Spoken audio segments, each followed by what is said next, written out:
আসসালামু আলাইকুম everyone, welcome back to my new channel Rosie simple lifestyle blogs. আশা করি আল্লাহর রহমতে সবাই ভালো আছেন। আলহামদুলিল্লাহ আমরা ভালো আছি। নতুন একটি ফ্যামিলি ব্লগ দেখার জন্য সবাইকে স্বাগত জানাই। ইনশাল্লাহ ভালো লাগবে।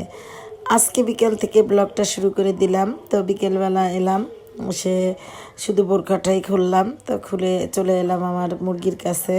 যেহেতু সকালবেলা পানি আর খাবারটা দেওয়া হয়েছে, তো আমার হাজবেন্ডই দিয়েছে, কারণ আজকে সময় পানি, স্কুলে খুব তাড়াতাড়ি যেতে হয়েছে।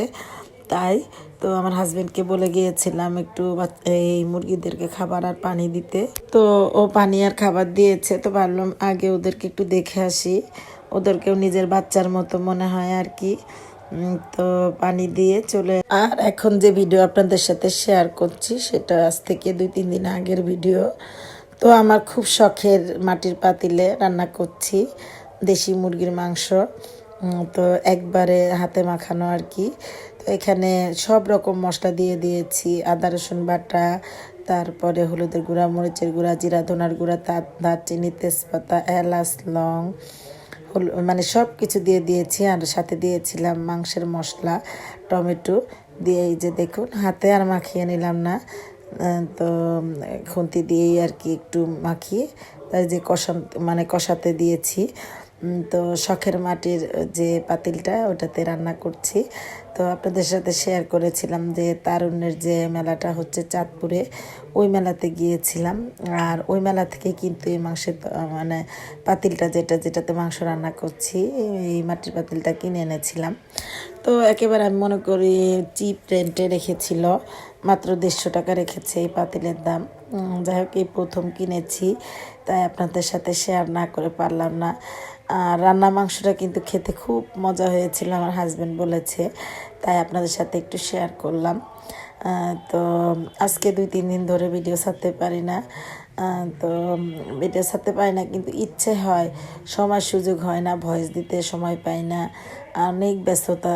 স্কুলে আবার খেলা হচ্ছে, তারুণ্যের যে খেলাটা, তো ওই খেলাটা হচ্ছে পুরো উপজেলার, আমাদের এই উপজেলায় 32টা স্কুল আছে, পুরোটা স্কুলেরই আর কি খেলা আমাদের স্কুলে অনুষ্ঠিত হচ্ছে। আর সেই জন্যই আর কি অনেক সময় লেগে যায় স্কুল থেকে আসতে আসতে, তাই বাসায় আসতে আসতে দেরি হয়ে যায়। আর এই কারণে মূলত ভিডিও ছাড়তেও কষ্ট হয়ে যাচ্ছে। তো এই যে রাতের বেলা মাংস রান্না করে নিচ্ছি আমার শখের পাতিলে। আর এদিকে রুটি উল্টিয়ে নিচ্ছি, আমার হাজব্যান্ডকে রুটি দিয়ে মাংস দিয়ে খেতে দিব। আর একটা ইলিশ মাছ ভেজে নিচ্ছি, ইলিশ মাছও এনেছে ও। তো ভাবলাম ভাজা ইলিশ মাছ যখন পছন্দ করে, তো একটু মাছ ভেজে দিই। তো এই যে প্রায় রান্না হয়ে গেছে। যাই হোক, আমি এখন 1 দিন পর পর 2 দিন পর পর হয়ে যায় ভিডিও ছাড়তে। তো ভিডিও অবশ্য তেমন বড় হয় না, প্লিজ আপনারা একটু দেখে দিবেন। আর আমার রোজিনা হাবিব ব্লগসে ভিডিও ছেড়েছি গতকালকে, একদম কম ভিউজ হয়েছে, কিন্তু আমি চেষ্টা করি সবার ভিডিও দেখার।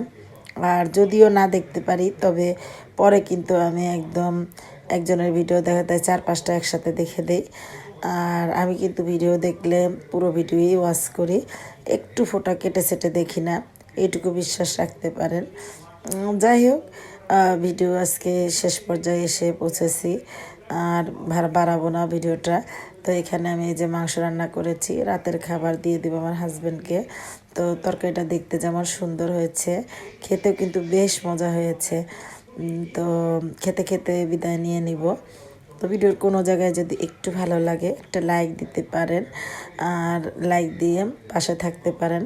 যারা নতুন আমার বন্ধু হবেন, তো একটু ধৈর্য ধরতে হবে, ইনশাল্লাহ আমিও আপনাদের চ্যানেলে চলে যাব নিয়ম মেনে।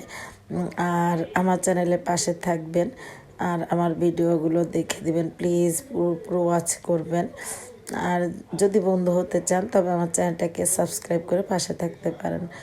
তো সবাই ভালো থাকবেন, 5 ওয়াক্ত নামাজ পড়বেন, কোরআন শরীফ পড়বেন। আল্লাহ হাফেজ, আসসালামু আলাইকুম।